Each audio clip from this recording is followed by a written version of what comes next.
Hey, this is Ben Solomon, and welcome to this episode of the Techno Leadership Show. In this episode, we are going to be talking about how to manage expectations as tech professionals. So, in the many years of working as a tech professional, junior roles, intermediate roles, senior roles, and then management and executive management, expectation management is one of the most difficult things to do. If you've been in the technology space, and especially the technology services space, and even development and other engineering spaces, you would understand what I'm about to say. You get someone who comes to you with an issue. Theoretically, it should be simple enough to fix the issue. Maybe a minute, couple of minutes. You estimate that and you look at it and go, hey, give me a couple of minutes, I'll fix that. Just, you're getting onto it. And then you realize it doesn't work. It doesn't work. And then it goes and goes. And 15 minutes later, you're still sitting there and you're like, oh, I don't know what's going on here. And then you've got to work through that. So in a lot of cases, what I've done personally with people that I worked with and what I've told my staff to do, especially who are in the front, once I became manager and director, is if you can't fix something within that 60 to 120 seconds, 1 to 2 minutes, probably find out if that particular issue is affecting them in a manner that they can't continue doing work, and that you will go and see them after 3:30 or 4 p.m. or whatever, or during their lunch break to fix that issue. But if it is critical and if it is affecting them, if you can swap the computer, give them a spare, and you can work. Which means you can set an expectation. Look, I'll work on this. I'll make sure it's all fixed. It might take a bit more time than I expected to, but I'll give you another alternative so you can continue to be productive, continue to do what you do, which allows you the freedom then to actually get the job done properly.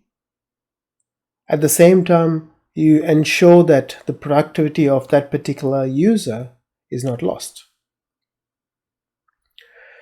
And similarly, if you're in other areas of engineering, you might expect to have certain things done at a certain time. If you're a civil engineer, you're probably thinking, yeah, I can have this plan drawn in 6 hours, maybe. But you might have another emergency job come in that you need to focus on and get done pronto. What do? Again, managing that expectation is a very important thing, where you can go, and especially if you've got a manager above you who you can talk to and say, look, you've given me this to do, which is urgent. I understand the urgency behind it. I was working on this plan. What would you like me to do? And then they make that decision and set the expectation around those. And that means you've communicated that, and they're not still expecting you to finish both of them at the same time and ensure the urgent one and the one that was potentially meant to be done by the end of the day gets done. In development, same sort of thing. You might be coding a particular piece of software or a module of a software. You don't know the number of variables that could cause issues.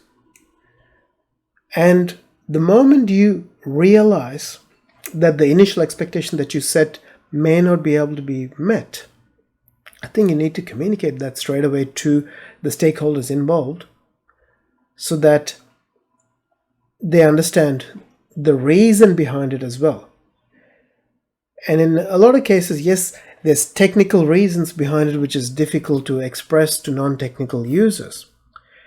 But taking a bit of time to helping them understand the nature of the issue. It doesn't have to be technical aspects, but the nature of the issue and why it is going to take more time, and why, if you take that more time, the end result's going to be better for them. That expectation setting helps you get that time that you need, get a bit of space that you need to be able to focus on what you're doing, and get the job done properly. Where again, communication with people is not some, weird out there concept. In any part of our career, we need to have the ability to communicate things, especially expectations, and managing the expectations for our things that we are meant to deliver with people that we work with. And it doesn't matter what industry you're in, it's an important aspect. And there is a tendency for things to be thrown on technology, especially technology services teams,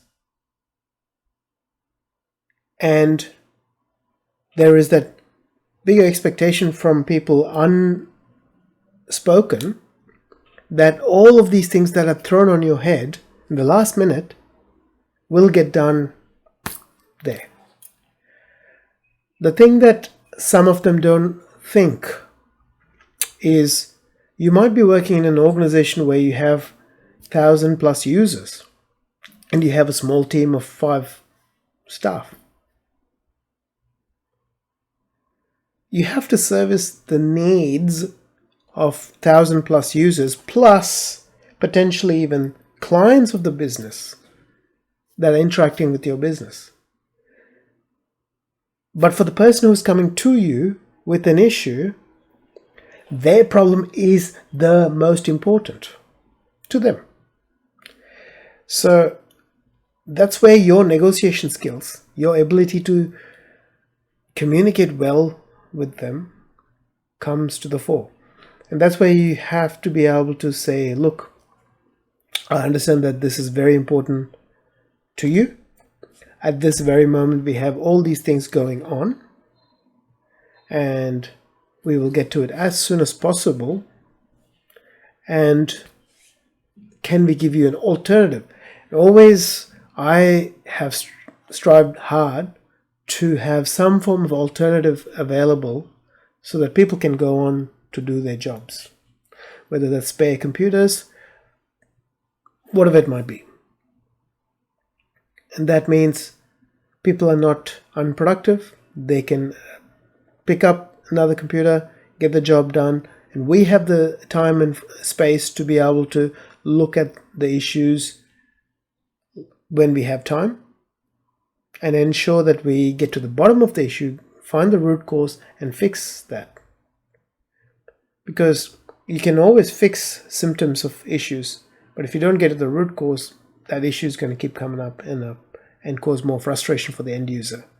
So always look at ways to make it a win-win-win for everyone involved. That's, managing expectations. Managing expectations is always about seeing things from the other person's perspective and always creating a win-win-win deal, whether that's spoken and surely made clear or not. I prefer to have it clearly spelled out, saying, look, these are our issues at the moment. I will get to it, but I'll have an alternative for you. Can you please use this, continue on to doing your work? We'll get this fixed properly and brought to you as soon as possible. So that gives them a sense of, okay, look, you've given me an alternative, you're working on it, and you'll get to it as soon as possible. And it gives me and my team the opportunity to be able to focus on critical things that need to get done right now, and then work on root cause analysis and things like that when we have the time for it, and work forward from there. So managing expectations from every part of your technology career is going to be very important. A lot of us who end up in technology and engineering are not great at communicating this, and because of that, expectations get put on us. We don't set the the expectations. And because expectations are put on us, we have a higher likelihood of violating those expectations because we have that expectation coming from multiple directions that we can't control. So we need to proactively be setting those expectations, saying, look, this is what's on my plate, this is how quickly I could potentially get to you, and this is the alternative that I have for you to be able to continue on working. So hopefully that's given you some idea. Like, this is not the only contextual thing. The reason I've been talking about some of the stories from my work experience and how I worked with my teams and things like that is to give you principles and ideas. And from there, you can then use it in different contexts so that you can set expectations properly in different contexts, whether it's financial management of your teams, whether it's technology infrastructure management, whether it's development management, whatever it might be. You can use them in different contexts. It's just spark ideas and the insights so that you can then work from there. So hopefully that's helped you out. If you like this episode, please hit the like button. And if you haven't subscribed yet, please do subscribe to the channel so that you are notified of future episodes as they are published. I wish you all the best in your career as a technology professional, manager, and leader. And I look forward to talking to you soon. Have a fantastic day. See you soon. Bye.